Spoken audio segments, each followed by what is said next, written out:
Hello students, आज हम जो चैप्टर है आउटकम्स ऑफ डेमोक्रेसी, लोकतंत्र के परिणाम, इसके बारे में पढ़ेंगे कि लोकतंत्र के क्या परिणाम है। ठीक है, अब ये चैप्टर है, ये 10th क्लास का सिविक्स का लास्ट चैप्टर है ये। ठीक है, जो सिलेबस है उसके अकॉर्डिंग। अब ये कोई चैप्टर नहीं है जो हमने 9th में और 10th में इससे पहले जो चैप्टर पढ़े हैं 9th क्लास के और 10th क्लास के सिविक्स के, उन सभी चैप्टर हैं उनको मिला के ये कंबाइंड करके एक चैप्टर बना दिया। ठीक है, और बाकी इसमें कुछ है नहीं, बस रिकैप होंगी पूरी चीज़ें, और पहले ढंग से पढ़े होंगे तो और बढ़िया समझ में आएगा, नहीं है तो फिर एक बार इसमें देखेंगे। तो आउटकम्स ऑफ डेमोक्रेसी, ठीक है, लोकतंत्र के परिणाम क्या हैं, लोकतंत्र क्यों बेहतर है, डिक्टेटरशिप या मोनार्की है, राजतंत्र है, राजाओं के शासन से बेहतर क्यों है। ठीक है, फ्रांस की क्रांति हिस्ट्री में हम पढ़ते हैं तो वहाँ से डेमोक्रेसी है उसकी स्टार्टिंग होती है। फिर उससे पहले अमेरिकन फ्रीडम स्ट्रगल था, वहाँ भी उन्होंने डेमोक्रेसी की स्टार्ट की। धीरे धीरे इंडिया में 1947 में डेमोक्रेसी आ गई। ठीक, तो लोकतंत्र के परिणाम है। अब इसमें फर्स्ट टॉपिक है डेमोक्रेसी इज बेटर वाई, कि डेमोक्रेसी, लोकतंत्र और दूसरी शासन व्यवस्था उनसे बेहतर कैसे है। तो डेमोक्रेसी इज बेटर, उसके रीजन बताने हमें कि क्यों बेटर है। ठीक है, Y democracy is better than other forms of government. First इसमें क्या होता है, इंक्रीज इक्वलिटी, ये समानता बढ़ाता है। कौन? डेमोक्रेसी। ठीक है, डेमोक्रेसी है लोगों के बीच में जो इक्वलिटी बनाने का काम करता है।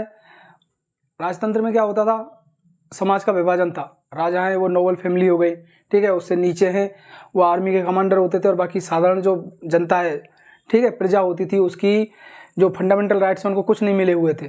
ठीक है, जनता है वो नॉर्मल प्रजा की तरह रहती थी, वो राजा की दया पर निर्भर थी। राजा अच्छा हो गया तो वो अच्छे से जीवन बिता लेती थी, यदि राजा क्रूर हो गया, ठीक है, अत्याचारी राजा हो गया तो जनता परेशान होती थी। ऐसा ही ये तानाशाही शासन व्यवस्था है, जैसे हिटलर है, हिटलर से पूरे यूरोप के लोग परेशान हो गए, विशेषकर यहूदी जीव हैं उनको टारगेट बना लिया उसने। तो डेमोक्रेसी में ऐसा नहीं है, डेमोक्रेसी में माइनॉरिटी हो, किसी भी लैंग्वेज, रिलीजन, कास्ट के बेसिस पे सभी में इक्वलिटी का राइट्स देते हैं ये। ठीक, वोट देने का सभी को अधिकार है, चुनाव लड़ने का सभी को अधिकार है, किसी को रिलीजन, कास्ट, लैंग्वेज के बेसिस पे रोका नहीं गया। जहाँ पर डेमोक्रेसी है वो डेमोक्रेसी वाले अमेरिका में हो, इंडिया में हो, ब्रिटेन में हो, यूरोप के बाकी देश में हो, ऑस्ट्रेलिया में हो, न्यूजीलैंड में हो, ठीक है, साउथ अमेरिका की कंट्रीज में हो। तो पहली इसकी खासियत डेमोक्रेसी की ये हो गई। दूसरा है ये increase the dignity between people, increase dignity among people, dignity बढ़ाने का काम करता है। डिग्निटी हो गई इज्जत या गरिमा, ठीक, गरिमा। अब ये लोग हैं उनकी इज्जत बढ़ाने का काम करेगा डेमोक्रेसी के अंदर। राजतंत्र में राजा के अलावा और कुछ नहीं था। बाहुबली मूवी देखी है, ठीक है, तो वो मूर्ति लगा रहे थे तो इतने 50-100 लोग हैं वो मर रहे थे उस मूर्ति के नीचे दबने वाले थे। तो उसका फादर है क्या कह रहा था कि इतनी ये बलि है, बड़ी मूर्ति है, इतने लोगों की बलि तो लेती रहती है। तो ये एग्जाम्पल के द्वारा समझाए गए। बाकी हिटलर है, उसने लाखों लोग हैं उनको मार दिया। जहाँ यूएसएसआर में डिक्टेटरशिप थी, ठीक है, स्टालिन ने वहाँ के लोग हैं उनको लाखों लोगों को मार दिया। तो वहाँ जो जनता होती है उसकी डिग्निटी है, उसका कोई काम ही नहीं है, उनको कोई इज्जत ही नहीं है। ठीक, तो लेकिन डेमोक्रेसी में उनकी बहुत ज़्यादा इज्जत की जाती है, उनकी वैल्यू की जाती है, उनके फंडामेंटल राइट्स हैं। यदि पॉलिटिकल पार्टी प्रोटेक्ट नहीं कर रहे हैं तो कोर्ट में जा सकते हैं। ठीक है, डिफरेंट लेयर्स के कोर्ट है, डिस्ट्रिक्ट कोर्ट हो गया, हाई कोर्ट हो गया, सुप्रीम कोर्ट, वहाँ पर अपनी शिकायत करके अपनी समस्या को बता सकते हैं कि हमारे साथ इस तरह का डिस्क्रिमिनेशन हो रहा है। थर्ड, ये जो डिसीजन होते हैं, ठीक है, उनकी क्वालिटी है उसको इंक्रीज करने का काम करता है, या इम्प्रूव द क्वालिटी ऑफ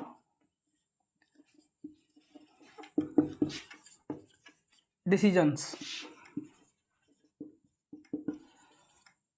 जो निर्णय हो गए, ठीक है, डिसीजन है, निर्णय बेहतर होते हैं डेमोक्रेसी में, लोकतंत्र में, बजाय बाकी दूसरी शासन व्यवस्थाएं उनसे यहाँ पर निर्णय बेहतरीन लिए जाएंगे, क्योंकि इसमें टाइम लगता है, एक प्रोसेस होती है, उसको फॉलो करते हैं। राजतंत्र में क्या है, या तानाशाही होती है। उत्तर कोरिया में किम जोंग उन, ठीक है, डिक्टेटरशिप है, प्रेजेंट टाइम का सबसे जो क्रूर डिक्टेटरशिप मान सकते हैं, ठीक, 21 सेंचुरी के अंदर। अब वो क्या अपने नियम बना देता है। वो कोरोना चल रहा था, पूरे अपनी बाउंड्री है पूरे कंट्री की सील कर दी। जो कोई कोरोना पीड़ित कोई व्यक्ति मिल गया तो इंडिया में तो क्या क्वारंटाइन कर रहे थे, उसको अलग कर रहे थे, दवाई दिला रहे थे, ठीक है। लेकिन वहाँ उसने क्या किया, जो कोरोना पॉजिटिव मिला उसको सीधा गोली से उड़ाओ, ऑर्डर दे दिए, कोई उसकी इज्जत नहीं, ठीक है, लोगों की। सीधा इलाज कर रहा था वो, कोई दवा ववा पे क्यों पैसे लगाने, उस समय वैक्सीन है वो डेवलप ही नहीं हुआ था। तो ये निर्णय बेहतरीन होते हैं इसमें, किसके अंदर, डेमोक्रेसी के अंदर। डेमोक्रेसी में जनता के वोट लेने होते हैं हर 5 साल के बाद। कई कुछ कंट्री में 4 साल के बाद इलेक्शन होते हैं, कुछ में 6 के बाद। इंडिया में 5 साल के बाद इलेक्शन होते हैं। जनता के बीच में जाना पड़ता है, और जनता के बीच में जाएंगे तो डिसीजन है वो डिले हो जाए वाले, लेकिन एक बेहतरीन डिसीजन है वो लिए जाते हैं, कानून बनाने का काम किया जाता है। फोर्थ जो इसकी फीचर्स है डेमोक्रेसी की, इसमें allow space for correct the mistake.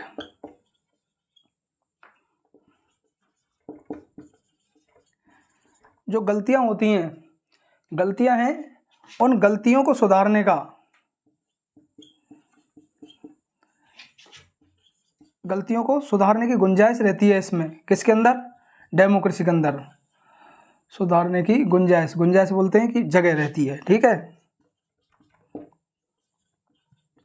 Democracy के अंदर कोई भी गलत निर्णय ले लिया, कई बार सरकार है जल्दीबाजी में कानून बना देती है, फिर उसको लगता है ज़्यादा विरोध हो रहा है, गलती से गलत कानून बन गया, तो उसको सुधारने का मौका मिल जाता है। लेकिन डिक्टेटरशिप गवर्नमेंट में और मोनार्की के अंदर राजा ने जो कह दिया वो अपने फैसले वापस नहीं लेता था, ठीक है। धनुष से निकला हुआ तीर और उनके राजाओं के जो शब्द थे वो कभी वापस लेते नहीं थे। गलत क्या है सही क्या है बाद में सोचा जाता था।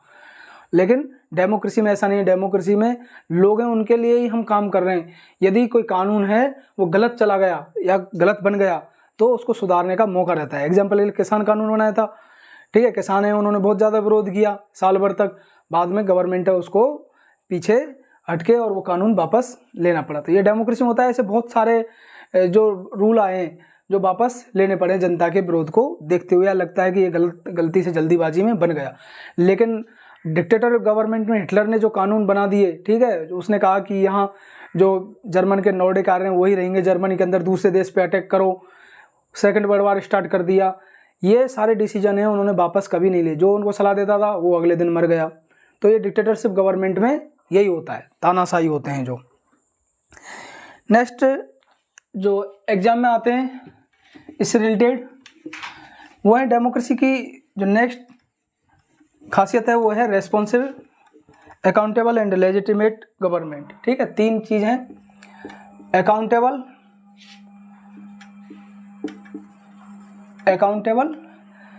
रेस्पॉन्सिव और लेजिटिमेट गवर्नमेंट, ठीक। अकाउंटेबल इसका मतलब होता है उत्तरदायी, उत्तरदायी। रेस्पॉन्सिव जिम्मेवार,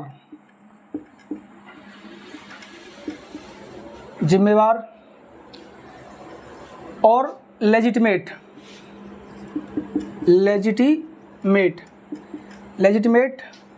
इसका हो गया वैध या वैधानिक, ठीक है। ये सरकार होती है डेमोक्रेसी। इसकी डेमोक्रेसी की 3 जो डिटेल से इनके पढ़ेंगे कि क्यों क्या इनको नाम दिए गए हैं, या कैसे कह सकते हैं कि डेमोक्रेसी है वो उत्तरदायी शासन है। How can we say that democracy is accountable government and responsive and legitimate government.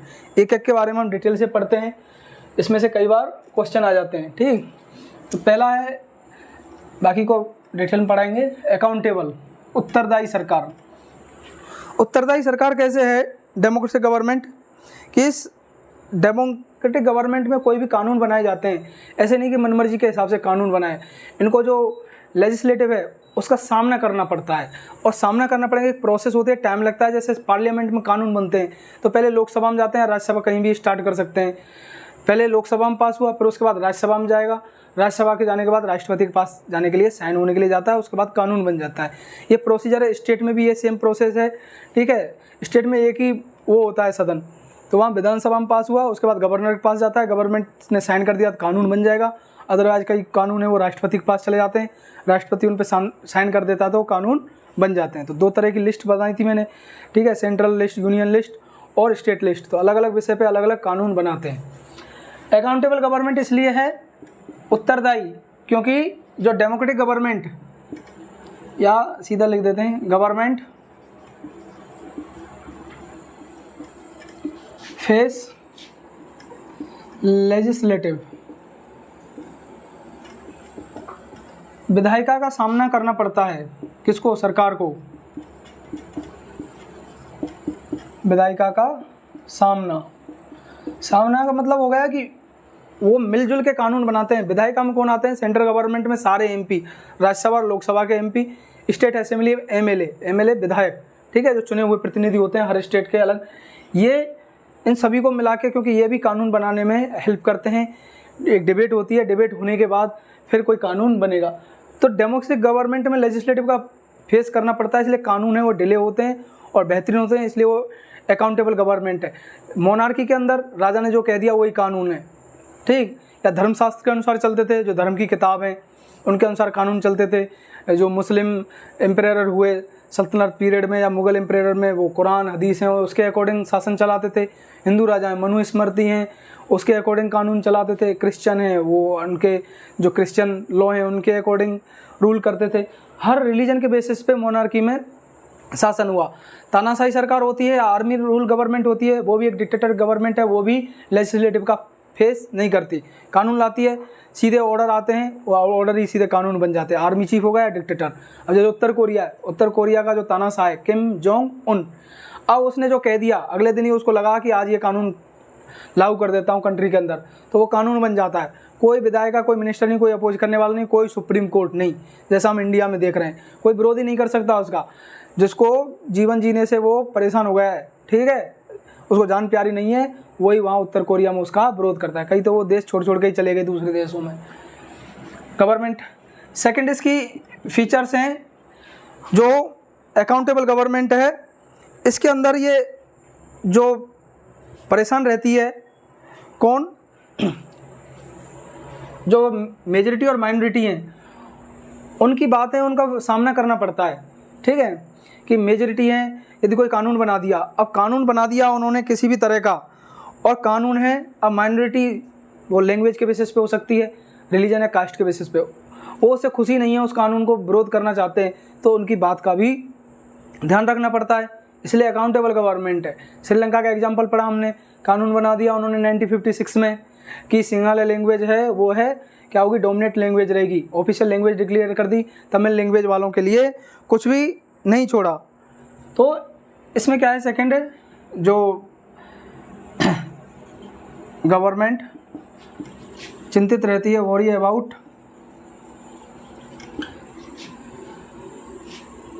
Majority and minorities opinion, opinion बोलते हैं उनका, लिख देता हूँ इसको, सरकार अल्पसंख्यक, अल्प मतलब जो संख्या में कम है, अल्पसंख्यक और बहुसंख्यक, बहुसंख्यक कौन होगा, जो संख्या में ज़्यादा हैं, के बारे में चिंतित रहती है। अब चिंतित किस लिए रहती है, चिंतित इसलिए रहती है क्योंकि सरकार को लगता है गवर्नमेंट को कहीं आपस में लड़ने लग जाए श्रीलंका की तरह, इसलिए कोई कानून बनाने से पहले संविधान का जो वो हैं रूल हैं उनको फॉलो करती है, उसके अलावा जनता पे उसका क्या इफेक्ट होगा, ठीक है, कहीं एक्सेप्ट करेंगे या नहीं करेंगे, कहीं आपस में मेजॉरिटी माइनॉरिटी रिलीजन या लैंग्वेज के आधार पे लड़ने तो नहीं लग जाएं। जैसे हिंदी है, हिंदी उसको 1965 में ऑफिशियल लैंग्वेज है या पूरे इंडिया में उसको फॉलो करना था, लेकिन साउथ इंडिया में उसका विरोध होने लगा तो डेमोक्रेटिक गवर्नमेंट है इंडिया में, गवर्नमेंट है वो थोड़ी पीछे हट गई और जो उन्होंने एक फ्लेक्सिबल जो रास्ता है वो अपनाया, और जो पहले ही 50 में जो रूल बनाए थे लैंग्वेज को लेकर कि इंग्लिश है उसमें भी काम होंगे, सेम अब भी इंडिया में यही काम कर रहे हैं। तो डेमोक्रेसी के अंदर होता है कि यहाँ पर सरकार है वो माइनॉरिटी उनकी समस्याओं को लेकर भी ध्यान रखती है। और थर्ड इसके अंदर आएगा कि डेमोक्रेटिक गवर्नमेंट ये किसको नेगोशिएशन,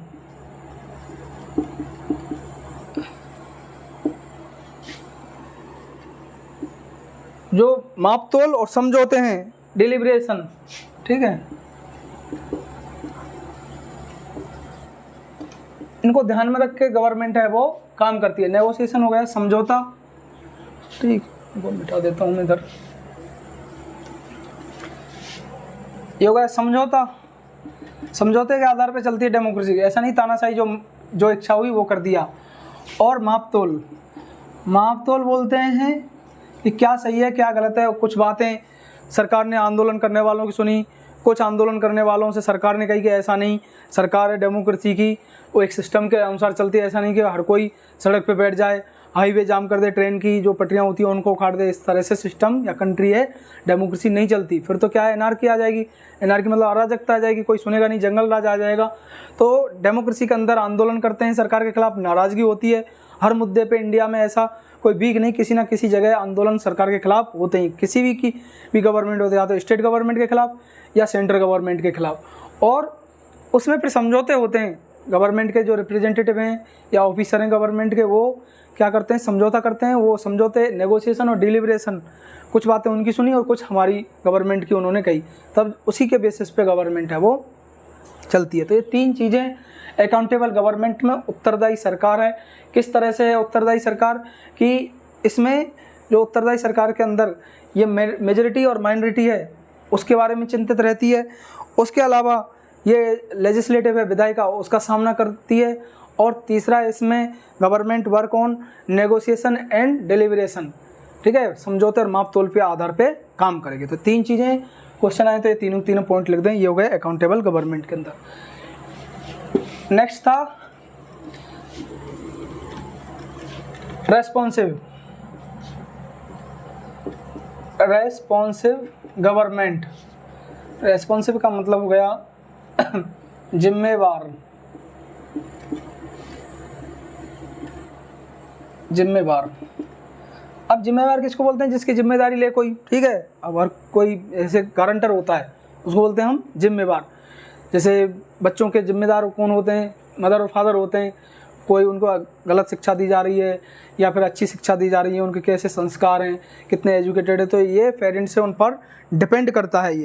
ये तो डेमोक्रेसी में कौन है पेरेंट्स, यहाँ हो गई जो लेजिस्लेटिव, एग्जीक्यूटिव और जुडिशरी, ये तीनों है। तो जुडिशरी तो क्या है, जनता के द्वारा चुनी नहीं जाती है। दो लेजिस्लेटिव और एग्जीक्यूटिव ये जनता के द्वारा डायरेक्ट इलेक्टेड होते हैं, कानून ये बनाते हैं, ठीक है। एग्जीक्यूटिव के अंदर आ गए मिनिस्टर, प्राइम मिनिस्टर और राष्ट्रपति। स्टेट में आ गए गवर्नर, चीफ मिनिस्टर और एमएलए जो चुने हुए हैं, ठीक।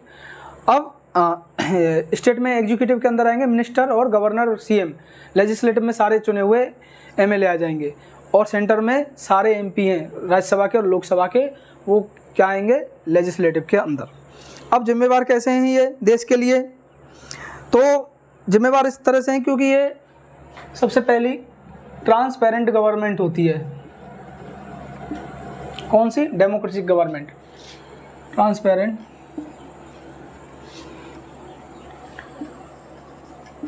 पारदर्शी। पारदर्शी का मतलब होता है जैसे कुछ शीशा होते हैं, मिरर होते हैं, उनको आर पार देख सकते हैं हम ग्लास को, उनको बोलते हैं ट्रांसपेरेंट। कुछ होते हैं उनमें हम चेहरा देखते हैं और एक तरफ ही देख सकते हैं, रिफ्लेक्ट होता है हमारा चेहरा। एक होते हैं उनमें आर पार देख सकते हैं हम, उनको ट्रांसपेरेंट। तो गवर्नमेंट क्या है, ट्रांसपेरेंट गवर्नमेंट है। उसमें हम उस संसद के अंदर या विधानसभा के अंदर, लेजिस्लेटिव असेंबली के अंदर बैठे हुए लीडर्स हैं या हमारे जो इलेक्टेड रिप्रेजेंटेटिव हैं, वो किस तरह से कानून बनाएं, किस तरह से काम कर रहे हैं, ये जानने की जिम्मेदारी हमारी है। हम उसको देख सकते हैं। तरीके डिफरेंट टाइप के टेक्निक्स हैं। न्यूज़ आते हैं, न्यूज़ में पूरी उनकी खबर सुनाई दी जाती है। गवर्नमेंट के जो लीडर्स होते हैं वो जनता के सामने चुनावों के समय रैली करते हैं।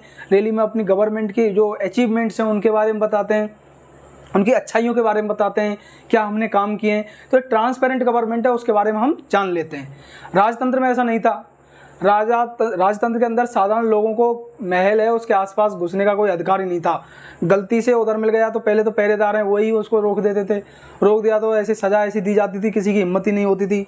हाथी के नीचे कुचल दिया, पहाड़ से ऊपर से फेंक दिया, किले इतने बड़े ऊंचे ऊंचे होते थे वहाँ से फेंक दिया, कम से कम 6-7 बिल्डिंग होती हैं, इतने ऊंचे तो उनकी दीवार होती थी महलों की, और वहाँ से फेंक दिया, उसकी हड्डियाँ भी नहीं मिलती थी। ठीक, तो इसलिए किसी की साधारण जनता की हिम्मत ही नहीं होती थी।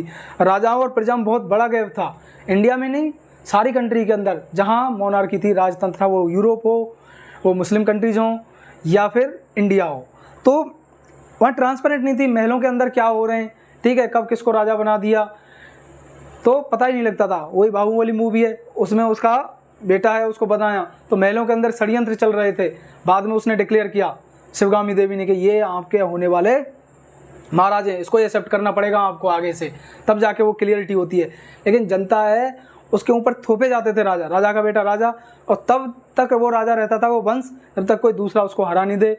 ठीक, लेकिन डेमोक्रेसी में ऐसा नहीं है, डेमोक्रेसी में ट्रांसपेरेंट है, हम कई तरह से जान सकते हैं, न्यूज़ के द्वारा, प्रिंटेड टीवी न्यूज़ के द्वारा, इंटरनेट आजकल तो इतने सोर्स हो गए। उसके अलावा गवर्नमेंट खुद अपनी जो गवर्नमेंट की बुक्स हैं या साइट्स होती हैं उन पे अपनी अचीवमेंट्स हैं वो पब्लिश करती है। ठीक, और उसके अलावा लीडर्स हैं चुनावों के समय रैली करते हैं, उसमें भी अपनी सरकार की योजनाओं को बताने का काम करते हैं। तो ये सबसे बड़ी क्या है उसकी खासियतें हैं। दूसरा, रेस्पॉन्सिबल गवर्नमेंट इसलिए है क्योंकि गवर्नमेंट जब रूल बनाती है तो प्रोसीजर्स है उसको फॉलो करती है। ठीक है, government follow the procedure, procedure मतलब प्रोसेस, प्रोसीजर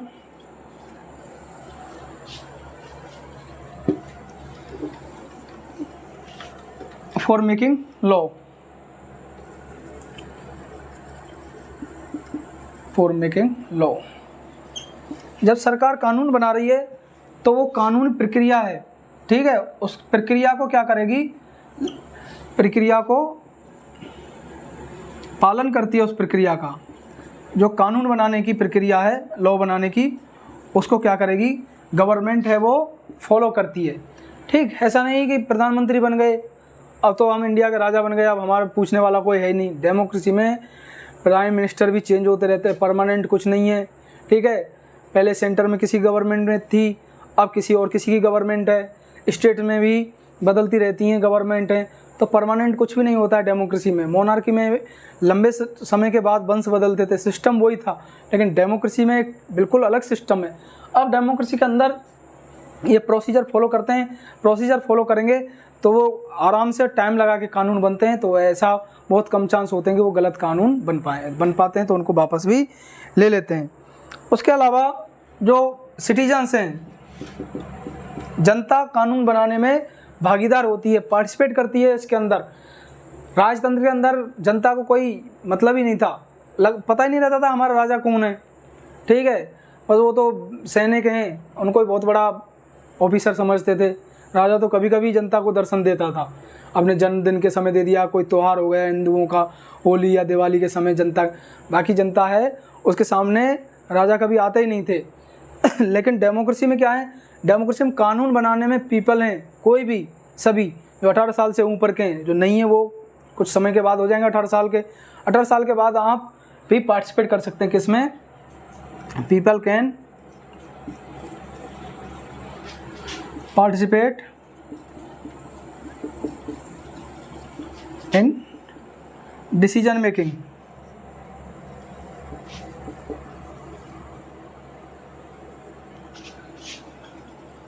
डिसीजन मेकिंग हो गया निर्णय निर्माण। इस निर्णय निर्माण में कोई डिसीजन लेना है, उस डिसीजन में सिंपल सिटीजन है या जनता है, ठीक है, नागरिक, हम साधारण लोग, नेता नहीं, ये भी पार्टिसिपेट कर सकते हैं। कैसे पार्टिसिपेट करते हैं, हम अपनी इच्छा के जो रिप्रेजेंटेटिव है उसको वोट दें, यदि काम नहीं कर रहा है 5 साल बाद फिर दोबारा मौका आएगा, फिर उसको हरा दो। नहीं सुन रहा है, आंदोलन करो शांतिपूर्वक।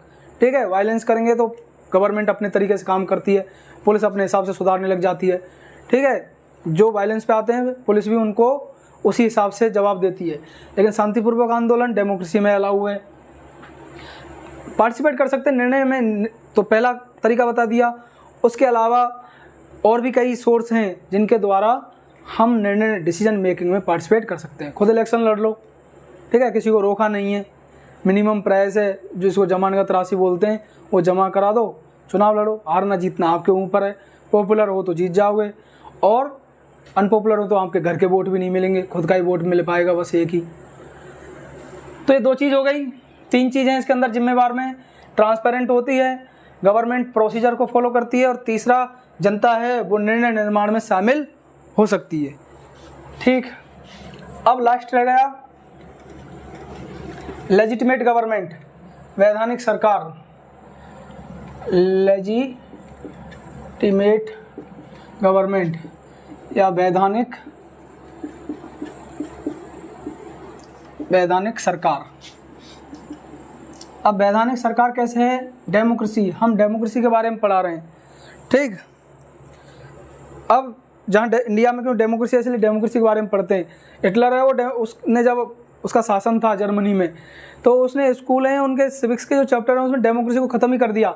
उसने कहा कि डेमोक्रेसी पढ़नी नहीं है, सबसे बकवास चीज़ है डेमोक्रेसी, ठीक है। भ्रष्टाचार होता है, करप्शन होता है इसमें, नेता कुछ काम नहीं करते हैं। सबसे बढ़िया है एक कंट्री का एक लीडर होना चाहिए, और वो लीडर हूँ मैं, ठीक है। ऐसे हिटलर तो एक क्या है, उनके जो तानाशाह हैं उनका सभी का क्या गुरु था वो, ठीक है। उसको फॉलो करते हैं सारे, जैसे उत्तर कोरिया में प्रेजेंट टाइम में किम जोंग उन। अब उनके फैसले हैं उल्टे सीधे होते हैं वो, ठीक है। सोचता कम है और फैसले ज़्यादा देता है वो। शिवगामी देवी है, उसका भी बाप है वो। नेक्स्ट, लेजिटिमेट, वैधानिक सरकार। वैधानिक सरकार कैसे है? क्योंकि ये वैध शासन है, ठीक है। वैध मतलब ये लीगल गवर्नमेंट है। ऐसा नहीं कि मोनार्की की तरह राजा का बेटा राजा बन गया और वंशानुगत पीढ़ी से चले आ रहे हैं, ऐसा चलता था। तानाशाही सरकार में डिक्टेटरशिप गवर्नमेंट की तरह, आर्मी रूल की तरह, जैसे पाकिस्तान में क्या करते हैं, डेमोक्रेसी है, चुने हुए प्राइम मिनिस्टर को सस्पेंड करके आर्मी खुद आ जाती है। 5 साल कभी किसी प्रधानमंत्री ने पूरा कार्यकाल किया ही नहीं, उससे पहले आर्मी बीच में आ जाती है, ठीक है, सस्पेंड कर देती है। तो वो लेजिटिमेट या लीगल गवर्नमेंट नहीं है। डेमोक्रेसी में किसी को चुने हुए रिप्रेजेंटेटिव हैं या बनी हुई सरकार है, जनता के वोट से जीत के आई है, उसको हरा नहीं सकते हैं, हटा नहीं सकते हैं उसको बेवजह। 5 साल के बाद इलेक्शन है, उसमें हरा दीजिए, दूसरी सरकार चेंज हो जाएगी, लेकिन बीच में बेवजह किसी को हटा नहीं सकते। डिक्टेटरशिप गवर्नमेंट है वो ऐसी होती थी, ठीक है। हिटलर एग्जाम्पल है, पाकिस्तान में होते हैं। म्यांमार में आर्मी का शासन है, वहाँ इस तरह, अफ्रीका के कई देश हैं वहाँ पर भी इस तरह की व्यवस्था है। लेजिटिमेट गवर्नमेंट है, इसकी है फर्स्ट फीचर्स है free and fair election. Free, fair and regular election, 3 चीज़ें, रेगुलर इलेक्शंस। निष्पक्ष चुनाव होने चाहिए। अब चुनाव तो कई देशों में भी होते हैं, जहाँ तानाशाही हिटलर ने भी चुनाव करवाए थे, ठीक है। 90% सीट अपने आप को जिता दी, अपनी पार्टी को, नाजी पार्टी को, और कह दिया मैं ही हूँ, मैं जनता ने चुना है इसलिए मेरी पार्टी जीती है, मैं पॉपुलर हूँ और मुझे शासन करने दो। तो निष्पक्ष नहीं करवाए उन्होंने, फ्री नहीं करवाए। फेयर इलेक्शन होने चाहिए, ऐसे नहीं माल प्रैक्टिस यूज की जा रही है उसके अंदर, ठीक है। वो फर्जी तरीके से मशीनें उनमें गड़बड़ करके जीत गए। कई देशों में इस तरह की शिकायत आती रहती हैं, लड़ाई हो जाती हैं। और नियमित चुनाव होने चाहिए। अब ऐसा नहीं कि एक बार चुनाव करा दिया उसके बाद करा ही नहीं रहे। नियमित चुनाव, अब जैसे इंडिया आज़ाद हुआ 1947 में, 1951 में पहली बार इलेक्शन हुए आज़ादी के बाद अब उसके बाद कांग्रेस सरकार बनी, अब वो उसके बाद 75 ईयर में कभी चुनाव ही नहीं कराती, तो वो लीगल गवर्नमेंट नहीं है, फिर तो कांग्रेस गवर्नमेंट अब तक रहती, ठीक है। तो ऐसा नहीं है, जहाँ डेमोक्रेसी है वहाँ फ्री और फेयर और रेगुलर इलेक्शन होने चाहिए। ये इसकी क्या है, खासियत है। फिर लीगल गवर्नमेंट किस तरह से, सेकंड इसके अंदर कि यहाँ पर ओपन पब्लिक डिबेट होनी चाहिए। Open public debate. अब आजकल टीवी में, न्यूज़ में देखते होंगे तुम, ठीक है। अब छोटे बच्चे हैं उनको तो टीवी में न्यूज़ सुनना अच्छा ही नहीं लगता, ठीक है। न्यूज़ हम नहीं देखने लग जाएंगे, फिर इंस्टाग्राम कौन चलाएगा, तो न्यूज़ देखते ही नहीं है। अब ये पब्लिक डिबेट होती है, टीवी पे देखते होंगे तुम, कोई इश्यू है, कोई मुद्दा है, उस पर 2 पक्ष में बैठा देते हैं, 2 विपक्ष में, एक न्यूज़ वाला होता है वो उनमें आग में घी लगाने का काम करता रहता है, उनको उकसाता रहता है। आपस में जो जानवर हैं ना, कुत्ते बिल्ली बंदर, उनकी तरह लड़ते रहते हैं। इश्यू कुछ नहीं है, ठीक है, शांतिपूर्वक बैठ के बात, और लोगों को भी देखने में मज़ा आते हैं। इस तरह के न्यूज़ चाहिए, कभी भी स्टार्ट कर देते हैं, शाम को 4 बजे से स्टार्ट हो जाते हैं। कोई बड़ा मुद्दा हो गया तो दिन में ही, दोपहर को भी 2 बजे ही वो डिबेट चल रही है आपस में, धर्म के ऊपर डिबेट चल रही है, किसी ना किसी इश्यू पे डिबेट चलती रहती है। एक तरफ कुछ 2 पार्टी के बैठा लिए, उधर अपोजिशन पार्टी के बैठा लिए, और किसी पार्टी के बैठा लिए, और चल रही है उनमें डिबेट। तो लेकिन ओपन पब्लिक डिबेट होनी चाहिए। पब्लिक डिबेट किस तरह की होनी चाहिए कि जो साधारण जनता है, लोग, उनको भी पार्टिसिपेट करने का मौका मिले। ठीक, अब एक टीवी पे शाम को एक शो आता है, न्यूज़ चैनल है न्यूज़ 18 का, भैया जी कैन, उसमें कनॉट पैलेस के आसपास जो जनता है उसको भी शामिल करते हैं। वो साधारण लोग हैं, उनसे भी उनकी राय लेते हैं कि इस मुद्दे पर आपकी क्या राय है। बाकी न्यूज़ चैनल है, उनमें ऐसा लिमिटेड जो ऑडियंस होते हैं उनकी ही राय लेते हैं। तो यहाँ पब्लिक डिबेट होनी चाहिए, ठीक है। या अमेरिका में स्टार्ट हुआ था, फिर इंडिया में भी आने लगी है, डिबेट का कल्चर है, क्योंकि अमेरिका में क्या है, ओल्डेस्ट डेमोक्रेसी है। अमेरिका में क्या होता था, 2 पार्टी के प्रेसिडेंट कैंडिडेट हैं, वो जनता के सामने डिबेट करते थे किसी इश्यू पे, फिर जनता सुनती थी, सुनने के बाद वोटिंग करती थी। अब क्या है, पीएम है, वो तो आते नहीं डिबेट करने के लिए, लेकिन उनके स्पोक पर्सन है पार्टी के, वो अपनी पार्टी की स्कीमें या उसको डिफेंड करने का काम करते हैं। तो पब्लिक डिबेट होनी चाहिए, लोगों को पता लगे कि है क्या अंदर, ठीक है। राजतंत्र में ऐसा था ही नहीं। अब तुम नॉर्थ कोरिया कोई इंडिया का है और वो पहुंच जाए नॉर्थ कोरिया में, उत्तर कोरिया में, किम जोंग उन के वहाँ, और वो वहाँ इंडिया की तरह डेमोक्रेसी की उसने आज़ादी से रहा है, और वहाँ जाके भी यही काम करने लग जाए, सड़क पे आंदोलन करने लग जाए, ऐसा नहीं होगा, आंदोलन करेंगे। तो किम जोंग उन्हें उसको जो घंटे तो बहुत टाइम लगेगा, वो मिनटों में उसको साफ कर देगा वो, ठीक है। और हड्डियाँ कहाँ हैं पता ही नहीं लगेगा, गंगा जी में बहाने के लिए हड्डियाँ भी नहीं मिलेंगी, ठीक है। और कोई सरकार हेल्प भी नहीं करेगी, वो सुनता ही नहीं है किसी की। पहले हिटलर था ऐसे हर वक्त कोई ना कोई, किसी ना, अफ्रीका में भी ऐसे ही है, युगांडा में एक तानाशाह हुआ था, ठीक है। हर जगह कहीं ना कहीं ऐसे ही डिक्टेटर होते रहते हैं। ओपन पब्लिक डिबेट ये वहाँ होगी, वो लीगल गवर्नमेंट है। इंडिया जैसी कंट्री में क्या है, लिमिटेड है, और इस पॉलिटिकल पार्टी इससे बचती हैं। इससे क्या है, उनको जवाब देना पड़ता है, तो फिर उनको करप्शन करने और अपनी जो नाकामी उनको छिपाने का मौका नहीं मिल पाता है। तो इंडिया में ये थोड़ा कम है ओपन पब्लिक डिबेट। थर्ड है, हम गवर्नमेंट की कोई भी चीज़ें हों उनकी इन्फॉर्मेशन ले सकते हैं, किसके द्वारा, आरटीआई के द्वारा, राइट टू इन्फॉर्मेशन। आरटीआई का पूरा मतलब है राइट टू इन्फॉर्मेशन, सूचना का अधिकार। अब सूचना का अधिकार ये हमारा अधिकार है कि हम कोई भी सूचना ले सकते हैं सरकार की स्कीम की। अब हम सूचना किस तरह की ले सकते हैं, जैसे कि कोई हाईवे बना गवर्नमेंट ने, किसको टेंडर दिया है, किस कंपनी को दिया है, कितना खर्चा आया, कितना उन्होंने टोल टैक्स वसूल लिया, कितना प्रॉफिट हुआ, ये इन्फॉर्मेशन यदि किसी भी मिनिस्ट्री से हम एक नॉर्मल प्लेन पेज पे एप्लीकेशन लिख के पोस्ट ऑफिस में जाके 10 रुपये का पोस्टल ऑर्डर लगता है, वो डाल के हम कोई किसी भी डिपार्टमेंट के गवर्नमेंट ऑर्गेनाइजेशन है, स्कूल हो गया, प्राइवेट सेक्टर है, उनसे भी हम इन्फॉर्मेशन ले सकते हैं, ठीक है। स्कूल हो गए, पुलिस डिपार्टमेंट है, उसकी इन्फॉर्मेशन ले सकते हैं, बिजली विभाग है, उसकी इन्फॉर्मेशन ले सकते हैं, या आरटीआई के द्वारा एक सूचना मांगने का अधिकार है। क्योंकि तुम किसी ऑफिस में जाओगे डायरेक्ट और सूचना मांगने गए, तो वहाँ जो बैठे वाले कर्मचारी हैं वो सही ढंग से बात ही नहीं करते हैं, तो बात क्या बताएंगे वो, ठीक है। गेट में घुसने नहीं देते हैं, चौकीदार हैं वही भगा देते हैं गेट में ने, जाओ क्या काम तुम्हारा, ठीक है। और कोई यदि बिजली में जमा कराने आए हो तुम अपने बिल, तो जमा कराओ और जाओ। इतनी तो इंडिया में लंबी लंबी लाइन लगती है। बैंक में चले जाओ, एसबीआई बैंक में खाता खुलवाने जाओगे, 1 महीने तक तुम्हें ऐसे घुमाते रहेंगे, ठीक है। तुम्हारा मन करेगा इससे अच्छा तो मैं अकाउंट ही नहीं खुलवाऊँ।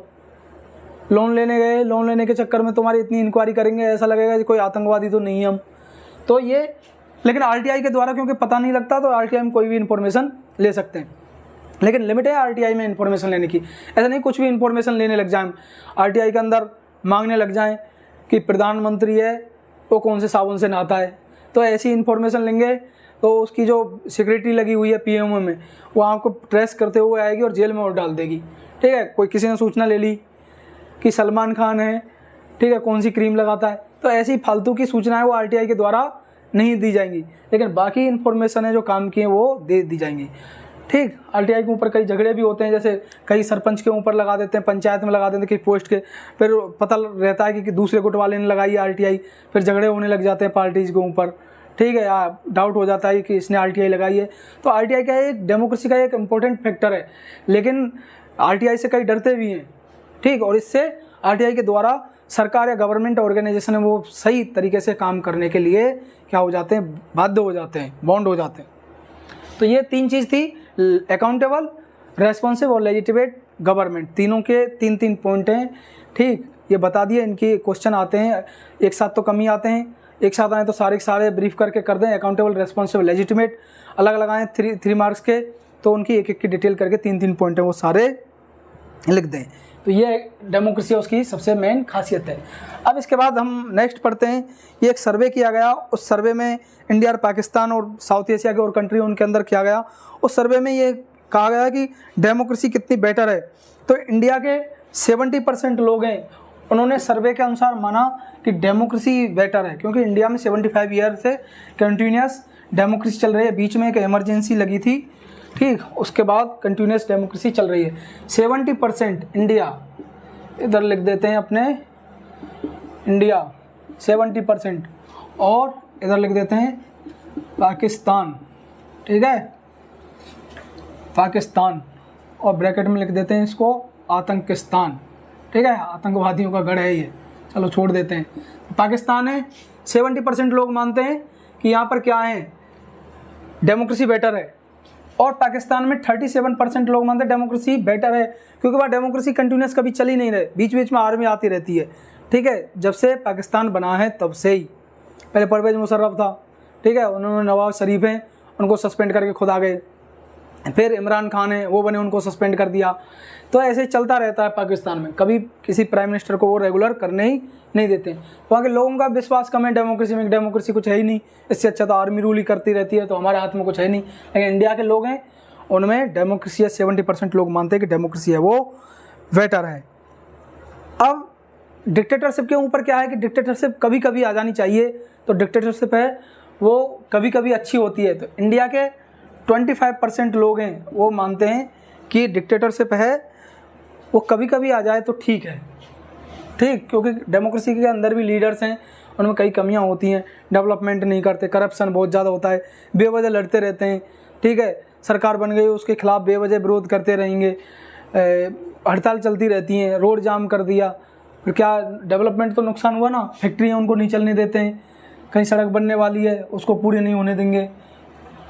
और पाकिस्तान में 49% लोग हैं वो क्या मानते हैं डिक्टेटरशिप अच्छी है, क्योंकि उनको आदत लग गई तानाशाही के अंदर रहने की, इसलिए उनको अच्छा लगता है। दोनों देशों का कंपेरिजन किया गया है, बाकी बांग्लादेश उनमें भी इंडिया जैसी सोच है, लेकिन थोड़ी पाकिस्तान के लोग हैं उनकी थिंकिंग है। ये सर्वे के द्वारा किया गया है, इंडिया के लोगों ने सर्वे नहीं किया है, ठीक है, ये बड़े लेवल पे सर्वे हुआ है, यूरोप या अमेरिका की एजेंसी उन्होंने किया है, और वो ये सर्वे ये दिखाता है। ये डाटा हैं, याद करने की ज़रूरत है नहीं, इस तरह के कभी क्वेश्चन नहीं पूछे जाते हैं कितना % क्या है। ये जो सोर्स बेस्ड क्वेश्चन है उसमें पूछे जाते हैं, रीजन पूछे जाते हैं, what is the reason behind, ठीक है, इसके पीछे क्या कारण है, तो रीजन बता दिए। इंडिया में डेमोक्रेसी कंटिन्यूस चल रही है इसलिए 70% लोगों का विश्वास है। पाकिस्तान में डेमोक्रेसी कंटिन्यूस कभी रहती नहीं है, बीच में आर्मी रूल आ जाती है, ठीक है, सेना का शासन आ जाता है, इसलिए वहाँ 37% लोगों का ही मानना है कि डेमोक्रेसी बेटर है। डिक्टेटरशिप में भी उनका बिलीव ज़्यादा है, इंडिया के लोगों का डिक्टेटरशिप में कम विश्वास है। तो ये सर्वे है, डाटा याद नहीं करने, उसके रीजन समझ लेने हैं। अब इंडिया और पाकिस्तान है, उसमें एक और सर्वे किया गया, उस सर्वे के अंदर कि डेमोक्रेसी है उससे कितने ज़्यादा एग्री करते हैं कि हमारे यहाँ डेमोक्रेसी होनी चाहिए, उसके अलावा और दूसरी सिस्टम होना ही नहीं चाहिए। 95% लोग हैं इंडिया के क्या क्या मानते हैं कि यहाँ डेमोक्रेसी सही है, ठीक है, लोकतंत्र है वही सबसे बढ़िया है। और पाकिस्तान में 81% लोग हैं वो मानते हैं कि डेमोक्रेसी ठीक है, बाकी 19% लोग क्या मान रहे हैं, 19% लोग मानते हैं कि डेमोक्रेसी बेटर नहीं है, इससे बढ़िया आर्मी जो शासन करती है, जो हमारे तानाशाह सेना के आते हैं वही बढ़िया शासन चलाते हैं, क्योंकि डेमोक्रेटिक गवर्नमेंट में करप्शन बहुत ज़्यादा होता है, बेवजह अराजकता होती है, आंदोलन करते रहते हैं, ठीक। और डेमोक्रेसी इंडिया में तो क्योंकि डेमोक्रेसी 75 ईयर हो गई, अंग्रेज़ों के बड़ी मुश्किल से तो उनसे आज़ाद हुए, और फिर अब ऐसे डिस्टर्ब होने लग गए, तो फिर डेमोक्रेसी किस बात की बची। इसलिए 5% ही लोग हैं कुछ जिनको डेमोक्रेसी अच्छी नहीं लगती, वो चाहते हैं कि यहाँ इंडिया में राजाओं का शासन हो जाए या आर्मी रूल आ जाए, कोई हिटलर जैसा तानाशाह हो जाए। बाकी 95% लोग हैं क्या सोचते हैं कि इंडिया में क्या होनी चाहिए, डेमोक्रेसी होनी चाहिए। नेक्स्ट टॉपिक है economic growth and development.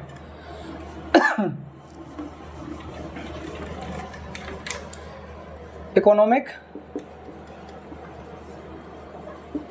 Growth and development.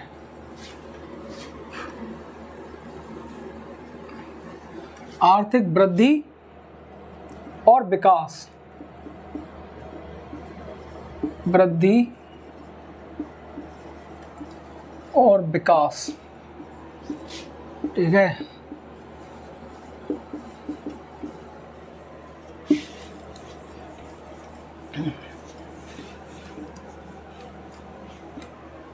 ठीक, विकास तो कई लड़कों के नाम होते हैं। वृद्धि है, सुनने में फीमेल जैसा लगता है, लेकिन लड़कियों के इंडिया में ऐसे नाम नहीं मिलते वृद्धि जैसे।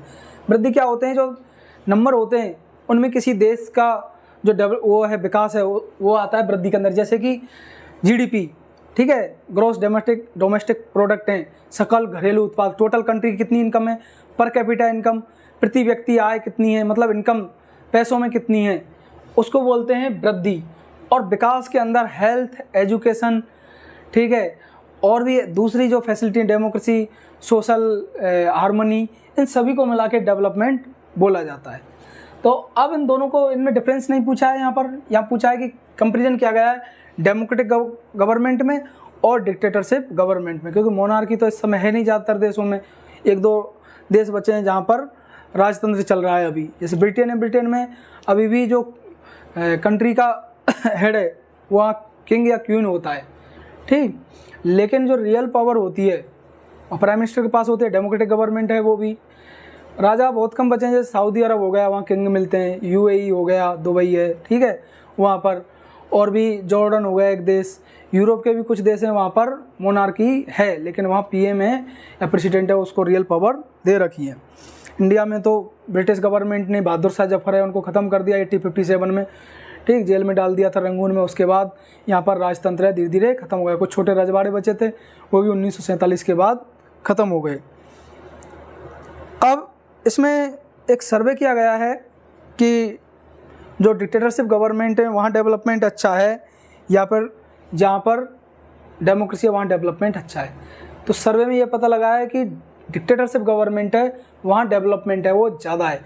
रीज़न क्या है, क्योंकि वहाँ लेजिस्लेटिव है, उसका सामना नहीं करना पड़ता, कानून बनाते समय इतना डिले नहीं होता है, लोगों की जो डिजायर है उनका ध्यान नहीं रखते हैं, वो क्या गलत है क्या सही, जो मन में आया वो मतलब डेवलपमेंट के लिए कानून बना लेते हैं। लेकिन डेमोक्रेसी के अंदर ये सारी चीज़ें ध्यान रखी जाती हैं। अब जैसे कंपेरिजन कर लेते हैं हम इंडिया और चाइना में। दोनों एक साथ आज़ाद से हुए हैं, हम 1947 में एक साल पहले और आज़ाद हो गए, ये हो गए 1948 में। अब डेवलपमेंट है इनका ज़्यादा बेहतर है चाइना का, ठीक है, मोबाइल देख लो एक से एक बेहतरीन चाइनीज़ कंपनी, इलेक्ट्रिक आइटम्स सारे चाइनीज़ मिलेंगे। इंडिया इस मामले में थोड़ा क्या है, कम है, यहाँ डेवलपमेंट कम है। रीज़न क्योंकि यहाँ डेमोक्रेसी है, चाइना में डेमोक्रेसी है नहीं, क्योंकि यहाँ कम्युनिस्ट गवर्नमेंट है, वन पार्टी सिस्टम है, ठीक। यहाँ इंडिया में लोगों की बातों का ध्यान रखना पड़ता है, संविधान के अनुसार काम करने पड़ते हैं, और लोग विरोध कर रहे हैं तो कानून वापस भी लेने पड़ते हैं, ये अंतर है। जैसे एग्जांपल के लिए कोई सड़क बनानी है, रेलवे ट्रैक बनाना है, तो इंडिया में क्या है कि किसान विरोध करने लग गए तो उनको मुआवजा देंगे, मतलब उनको कंपेंसेशन देंगे, पैसे देंगे उनको वापस शांत करने के लिए, नहीं मानते तो स्कीम ही बदल देते हैं। स्कीम नहीं बदल रहे। चाइना में गवर्नमेंट का कोई विरोध ही नहीं कर सकता, सारी चीज़ गवर्नमेंट के अंदर में उनके लिए कुछ समय के लिए दे रखी है। गवर्नमेंट तब चाहे तब चाइना के किसानों उनकी ज़मीन है वो ले सकती है, इसलिए उनका डेवलपमेंट ज़्यादा है। विरोध कोई कर नहीं सकता, विरोध नहीं करेगा तो वो कुछ भी कर सकते हैं, इसलिए वहाँ डेवलपमेंट ज़्यादा है। लेकिन इसका मतलब ये नहीं कि डेमोक्रेसी बेकार है। डेमोक्रेसी में जितनी आज़ादी है वो किसी भी सिस्टम के अंदर नहीं है। इंडिया में देख लो इतनी आज़ादी है तुम्हें, ठीक है, कुछ भी प्रधानमंत्री है उसको गाली देते रहते हैं सुबह से शाम, कोई कुछ भी कह सकता है, सड़क पे बैठ जाते हैं कोई छोटी सी बात के ऊपर, ठीक है, हाईवे जाम कर देते हैं, ट्रेन की पटरियाँ उखाड़ देते हैं, सरकारी बसें उनको जला देते हैं, स्टूडेंट्स हैं मूवमेंट करते हैं, यूनिवर्सिटी में तोड़ फोड़ कर देते हैं। तो ये इतने ही, चाइना में इस तरह की हरकत करना छोड़े नहीं उनको, ठीक। और चाइना से भी आगे बढ़ के है नॉर्थ कोरिया का किम जोंग उन, और उनसे उलझ गए तो वो उनको सबक सिखा देता है। नेक्स्ट इकोनॉमिक, इसमें कंपैरिजन किया गया है वर्ल्ड का पूरा कि क्या हालत है वर्ल्ड के देशों में। जो वर्ल्ड की 60% इनकम है या मनी है, धन है, वो 20% लोगों के पास है, पीपल के पास। मतलब पॉपुलेशन है 20% और उनके पास जो मनी है वो है 60%। और ये टॉप लेवल के हैं, टॉप 20 वर्ल्ड के, और वर्ल्ड में बिलो 20 हैं जो नीचे से 20% पॉपुलेशन, उनके पास केवल 3% ही मनी या इनकम है। अब अंतर दिखाई दे रहा है स्पष्ट कि डिफरेंस बहुत ज़्यादा बड़ा है अमीर और गरीब के अंदर। डेमोक्रेसी ने क्या है, सोशल इक्वलिटी की है, पॉलिटिकल इक्वलिटी की है, लेकिन यहाँ पर इकोनॉमिक इक्वलिटी अभी नहीं आई है। इंडिया की जो संविधान की प्रस्तावना प्रीएम्बल है उसमें देखते हैं हम, ठीक है, हम सामाजिक आर्थिक राजनीतिक न्याय देने के लिए, ठीक है, social political and economic justice या इक्वलिटी। अब इक्वलिटी देनी है तो 2 लेवल पे तो हो गई, सोशल लेवल पे और पॉलिटिकल लेवल पे। किसी को चुनाव वोट देने से और चुनाव लड़ने से नहीं रोका है। सोशली इसलिए किसी के साथ जाति की भेदभाव नहीं कर सकते, छुआछूत नहीं कर सकते हैं। कोई किसी भी पोस्ट पे टॉप लेवल तक पहुंच सकता है, उसको जाति धर्म भाषा के आधार पर नहीं रोकेंगे। लेकिन आर्थिक जो इनइक्वलिटी है वो अभी भी बनी हुई है, अमीर अमीर हैं और गरीब गरीब हैं। वर्ल्ड के 30 नंबर के सबसे रिचेस्ट पर्सन है इंडिया में, और इंडिया की 30% के आसपास पॉपुलेशन है वो बीपीएल पॉपुलेशन है। इतनी बुरी हालत ये अमीर और गरीब के इंडिया में ही नहीं, साउथ एशिया के सब कंट्री उनके अंदर है, और पूरे वर्ल्ड में भी ऐसा है। अमेरिका में भी यही हालत है, लेकिन वहाँ थोड़ा कम है, गैप है वो, ठीक है। यूरोप में कम हो जाता है, इंडिया और साउथ एशिया की कंट्रीज हैं वहाँ पर ये ज़्यादा देखने को मिलेगा। अब एग्जाम्पल के लिए बांग्लादेश दिया है, इंडिया में तो फिर भी 30% के आसपास हैं, बांग्लादेश में 50% से भी ज़्यादा पॉपुलेशन है। वो क्या है, बीपीएल, बिलो पॉवर्टी लाइन से नीचे है। आधी जनसंख्या बांग्लादेश की गरीब है, ठीक है। वहाँ के वीडियो या वो देखते हैं, ट्रेनें उतनी भीड़ भर के जाती है। इंडिया में तो कुछ भी नहीं है, इंडिया में पॉपुलेशन ज़्यादा है लेकिन डेंसिटी बांग्लादेश से कम है। डेंसिटी मतलब उस एरिया में कितनी ज़्यादा उस रेशियो में, एरिया और उसका क्या रेशियो है उसको बोलते हैं डेंसिटी, ज्योग्राफी में आते हैं, ठीक है। अब लेकिन 50% बीपीएल है बांग्लादेश में। यूरोप के देश हैं उनमें थोड़ा ये रेशियो कम होता जाता है।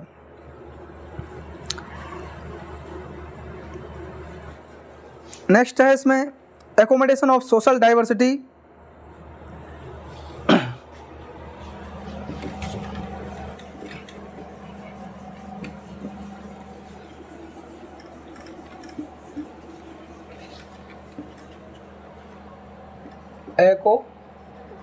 एकोमोडेशन ऑफ सोशल डाइवर्सिटी मतलब सामाजिक विविधता में सामंजस्य है।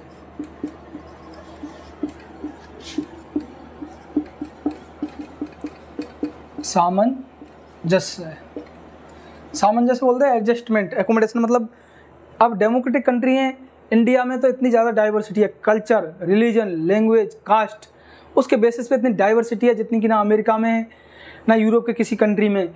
उनको एक साथ कैसे रखें उसके बारे में हम देखते हैं। तो इसमें डेमोक्रेसी में कुछ चीज़ों का ध्यान रखा जाता है, तभी जाके वो देश एक हो सकता है। इंडिया इतना बड़ा है तब भी एक साथ रह रहे हैं हम सारे, क्योंकि हमारे जो पॉलिटिकल लीडर हैं उन्होंने समझदारी से काम लिया है। श्रीलंका एक छोटा सा देश है, इंडिया के जो तमिलनाडु उससे भी बहुत छोटा है वो लेकिन उसके बावजूद भी वहाँ पर सिविल वार हो गया, गृह युद्ध हो गया आपस में, तमिल और सिंगली लैंग्वेज बोलने वालों के अंदर। रीज़न क्या था, उन्होंने कुछ जो डेमोक्रेसी के बेसिक कंसेप्ट है उनको फॉलो ही नहीं किया, ठीक है। उन्होंने सोशल डाइवर्सिटी है उसको एकोमोडेट नहीं किया, उसमें सामंजस्य नहीं बैठा है, उनमें एडजस्टमेंट नहीं किया। इसके लिए क्या करना पड़ता है, मेजोरिटी है उसको बहुत ज़्यादा ध्यान रखना पड़ता है। जो बहुसंख्यक की संख्या में वो जाति, धर्म या फिर किसके आधार पे, लैंग्वेज के बेसिस पे हो सकते हैं। मेजोरिटी नीड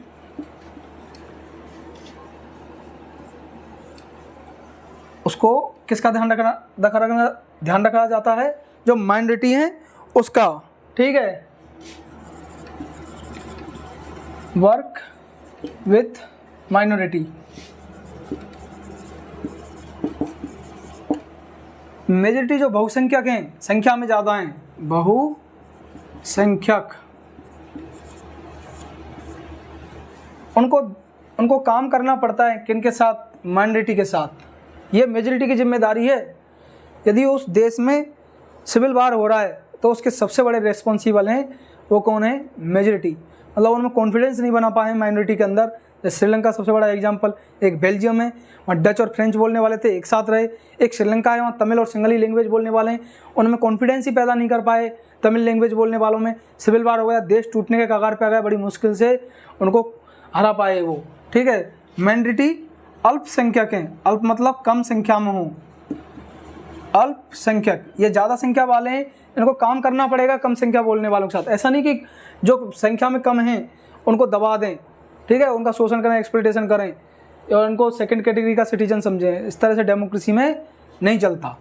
ये तानाशाही और राजतंत्र होता है उसमें ही चलता है। जो जिस धर्म का राजा होता है वो ऑफिशियल रिलीजन डिक्लेयर कर देता था। जैसे इंडिया में मुग़ल और सल्तनत पीरियड था तो इस्लाम में क्या है, ऑफिशियल रिलीजन था। उन्होंने अपने प्रचार के लिए बहुत सारे काम किए। उससे पहले हिंदू रिलीजन था तो राजा हैं जिसको फॉलो करते थे, उसको आगे बढ़ाने का काम किया। क्रिश्चियन कंट्री है, वहाँ क्रिश्चियन रिलीजन को आगे बढ़ाने का काम किया। सेम ऐसा ही है। नेक्स्ट इसमें जो रूल बाय मेजॉरिटी, बहुसंख्यक का शासन, डेमोक्रेसी में बोलते हैं कि मेजॉरिटी की सरकार है। मेजॉरिटी किसको मिली, मतलब सीट्स किसको ज़्यादा मिली है। इसका मतलब ये नहीं है कि जो रिलीजन या लैंग्वेज बोलने के आधार पे जो संख्या में ज़्यादा है उनका शासन है, उनका शासन नहीं, वोट उनको ज़्यादा मिले हैं इसलिए वो सरकार है। तो वोट ज़्यादा मिलने की वजह से उसको मेजॉरिटी की गवर्नमेंट बोलते हैं, ना कि उस धर्म को मानने वाले या भाषा को मानने वालों की सरकार है। श्रीलंका में गवर्नमेंट बनी शुरू में तो उस पार्टी को ज़्यादा वोट मिले, इसका मतलब ये नहीं कि वहाँ सिंगल ही है उनकी सरकार बनी, लेकिन बाद में फिर वो ऐसे ही करने लग गए, फिर वहाँ डेमोक्रेसी डिस्टर्ब हो गई, सिविल वार होने लग गए। ये बहुत बड़ी समस्या बन जाती है, ठीक है। लिख देता हूँ इसमें rule by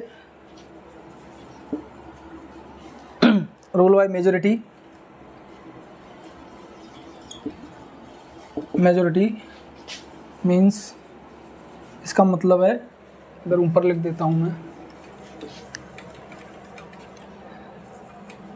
every citizen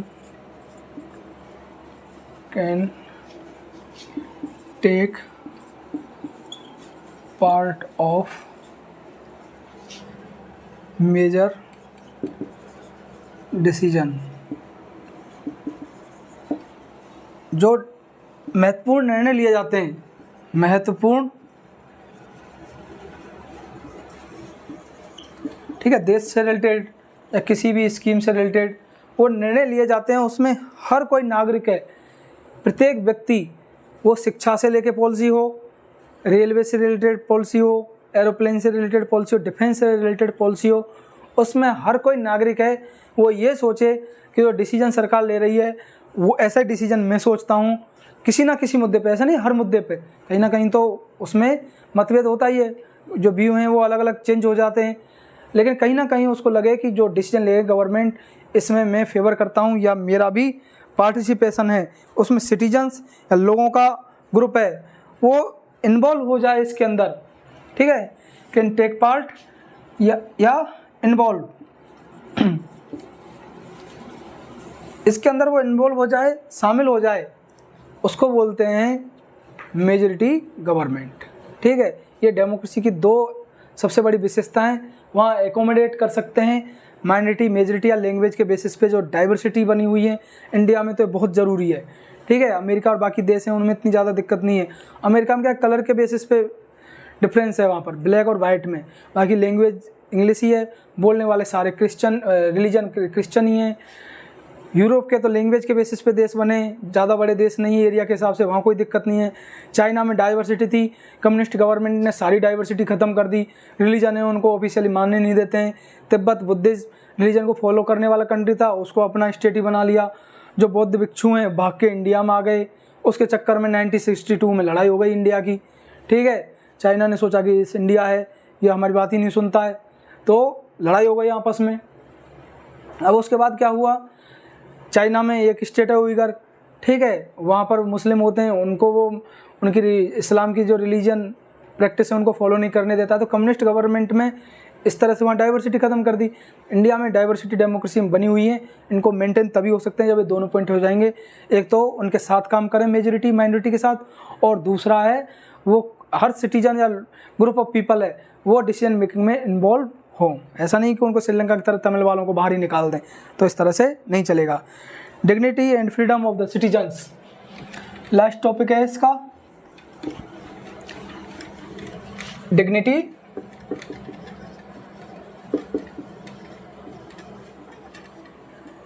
and freedom of citizen. Dignity of and freedom of the citizen. Dignity हो गया गरिमा, इज्जत, इसको हिंदी में यहाँ लिख देता हूँ, लोगों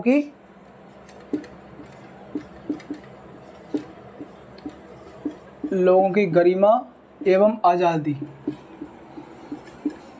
गरिमा एवं आज़ादी। अब ये गरिमा क्या हो जाती है, इज्जत बोलते हैं, ठीक है,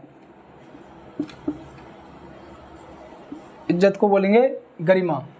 ये डेमोक्रेसी में ही मेंटेन की जाती है, बाकी और दूसरे जो सिस्टम ऑफ गवर्नमेंट है उसके अंदर लोगों के अंदर डिग्निटी नहीं मिलेगी, ना ही लोगों को आज़ादी मिलती है। मोनार्की, डिक्टेटरशिप गवर्नमेंट, इंडिया में 1947 से पहले अंग्रेज़ों का शासन था, तो फ्रीडम नहीं थी लोगों की। आज़ादी के लिए तो इतनी बड़ी कुर्बानी दी, इतनी लड़ाई महात्मा गांधी ने आंदोलन किए, ठीक है, सुभाष चंद्र बोस हैं, उन्होंने भगत सिंह हैं, सुखदेव, राजगुरु, चंद्रशेखर, इतने बड़े बड़े फ्रीडम फाइटर हुए, उन्होंने आज़ादी के लिए लड़ाई लड़ी, क्योंकि वहाँ इंडिया उस समय आज़ाद नहीं था, डेमोक्रेसी नहीं थी। इलेक्शन कराते थे अंग्रेज, लेकिन लिमिटेड इलेक्शन होते थे, ठीक है। तो फ्रीडम, लोगों की आज़ादी रहती है डेमोक्रेसी के अंदर। वो अमेरिका देख लो, इंडिया देख लो, यूरोप की कंट्रीज देख लो, ऑस्ट्रेलिया, न्यूजीलैंड में देख लो, जहाँ जहाँ डेमोक्रेसी इंडिया से बेहतर है, वहाँ सरकार के खिलाफ बोल सकते हैं, सरकार की जो पॉलिसी उनको क्रिटिसाइज कर सकते हैं, आलोचना कर सकते हैं कि तुम ऐसा कर सकते थे, इतना पैसा खर्च कर दिए, सड़क बनाने में इतने पैसे खर्च नहीं होते हैं, ठीक है। तो दूसरी पार्टी क्या कहेगी कि आप आ जाओ चुनाव जीत के, ज़्यादा ही आपको समस्या गिनाने का टाइम है।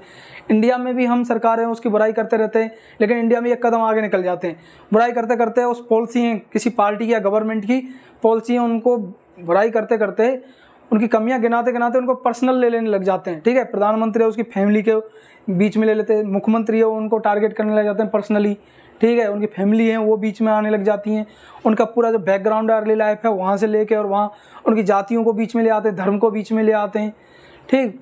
तो इस तरह से ये चलता है, ये आज़ादी है। किम जोंग उनके खिलाफ उत्तर कोरिया में कोई बोल के दिखा दे, ठीक है, बोलना तो बहुत दूर की बात, तो उंगली खड़ी करके उनके सामने कोई खड़ा हो जाए तो उसकी हड्डियाँ नहीं मिलेंगी, ठीक है, पता नहीं कौन सी गैस बना देगा उनकी हड्डियों की। हिटलर भी ऐसा ही था, यहूदियों को उन्होंने चुन चुन के मारा हिटलर ने। उसके अलावा और जो दूसरे थे, पोलैंड, ऑस्ट्रिया, जिन देशों में उसने अटैक किया, वहाँ के लोकल पीपल है उनको पूरा ख़त्म कर दिया। नए नए तरीके उसने इन्वेंशन किए लोगों को मारने के लिए। साइंटिस्ट इसलिए लगा रखे थे कि ऐसे ऐसे नए नए केमिकल बनाओ तो कम समय में ज़्यादा से ज़्यादा लोग मारे जा सकें। डॉक्टर क्या काम करते हैं कि कैसे कैसे ज़्यादा से ज़्यादा लोगों को बचाएं, और हिटलर ने इस काम में लगा दिया कम समय में कैसे कैसे ज़्यादातर लोगों को मारा जाए, ठीक है, क्योंकि उसने सोचा गोली चलाने से तो बहुत ज़्यादा नुकसान होगा। RRR मूवी देखी है ना साउथ की, उसमें अंग्रेज हैं वो गोली नहीं मारता है, किससे डंडे से ही मार देता है उस लेडीज़ को। सोचता है कि एक जो गोली है वो कितने रुपये सिले होंगे, ठीक है, उनकी करेंसी है थी ब्रिटेन की, इतने में बनती है तो क्यों बर्बाद करें इनको, इतना टैक्स लगता है। सेम ऐसा हिटलर ने किया, लोगों की इज्जत बढ़ाने का काम करता है। इनमें 3 ग्रुप हैं वो मेजर आएंगे डेमोक्रेसी के अंदर, जो डेमोक्रेसी में जिनको जीने का बहुत ज़्यादा अधिकार मिला। पहला है वीमेन, महिलाएं, महिलाओं को एक अलग से ही चैप्टर था जेंडर रिलीजन कास्ट, उसमें हम डिटेल से पढ़ा चुके हैं। फिर एक बार और कुछ चीज़ों को रिपीट कर लेते हैं। ज़्यादातर देशों में जो सोसाइटी वो क्या रही है, सोसाइटी रही है जो फादर हैं, ठीक है, पितृसत्तात्मक, मतलब पिता है, मेल डोमिनेटेड सोसाइटी रही है इंडिया में, इंडिया या वर्ल्ड में सभी जगह मेल डोमिनेट सोसाइटी। अब इस मेल डोमिनेट सोसाइटी के अंदर क्या है कि महिलाओं को बहुत कम अधिकार मिले थे। कुछ इंडिया में या वर्ल्ड में कुछ ही राजा या रानी रहे। इंडिया की बात करें तो सबसे पहले महिला जो शासक रही एम्परर रजिया सुल्ताना, ठीक है। अब रजिया सुल्ताना रही लेकिन उसको 4 साल से भी कम समय उसका शासन रहा। जो सरदार हैं उन्होंने उसके ऑर्डर है वो मानने से मना कर दिया, ठीक है। और वो खुले चेहरे से आती थी। इस्लाम में बुर्का पहन के लेडीज ज़्यादातर ऐसे चेहरे ढक के रखती हैं, लेकिन वो शासक थी तो वो लड़कों की तरह ऐसे जो जेंट्स होते हैं राजा उनकी तरह ड्रेस पहन के आती थी दरबार में। लेकिन फिर भी जो सरदार है उन्होंने मना कर दिया, विद्रोह हो गए जगह जगह। उनको दबाने के चक्कर में उसको खुद को लास्ट में अपनी जान गंवानी पड़ी। तो क्या हुआ, महिलाओं को पहले अधिकार नहीं थे। अब डेमोक्रेसी में महिलाओं को बहुत ज़्यादा अधिकार है। लोकल गवर्नमेंट बॉडीज में 33% रिजर्वेशन है। गवर्नमेंट जॉब में कई स्टेट्स में रिजर्वेशन कर दिया गया है। पढ़ने से रोक नहीं सकते हैं किसी भी रिलीजन कास्ट, ठीक है, या किसी भी लैंग्वेज की फीमेल हो। फीमेल को पॉलिटिक्स में जाने से रोका नहीं गया है। फिर भी एमपी केवल 14% है इंडिया में। एमएलए पूरे कंट्री के अंदर 6% हैं। लेकिन लोकल गवर्नमेंट बॉडीज़ में 33% रिजर्वेशन है, इसलिए उनकी संख्या ज़्यादा है। राजस्थान में तो 50% कर दिया, तो आधी जनसंख्या हो गई पॉपुलेशन में। ये वुमेन को बहुत ज़्यादा, पहले इतनी इंडिया में सती प्रथा थी उसको ख़त्म कर दिया। पढ़ने का अधिकार नहीं था महिलाओं को। फिर ज्योतिबा फुले हैं और उनकी वाइफ हैं सावित्रीबाई फुले, उन्होंने स्कूल खोल के और महिलाओं को पढ़ने के लिए प्रेरित किया। धीरे धीरे डेमोक्रेसी में गवर्नमेंट ने भी बहुत बड़ा रोल प्ले किया और पढ़ सकती हैं। तो महिलाओं को डेमोक्रेसी में गर्मा और आज़ादी का बहुत ज़्यादा क्या मिला है, मौका मिला है। अपनी पसंद से शादी कर सकती हैं, ठीक है, जॉब कर सकती हैं, कोई रोक नहीं सकता है उनको। अपनी मर्जी के कपड़े पहन सकते हैं। कुछ रूरल एरिया है वहाँ थोड़े रेस्ट्रिक्शन है, ठीक है, वहाँ थोड़ा उनको रोका जाता है, बाकी जगह ऐसी कोई समस्या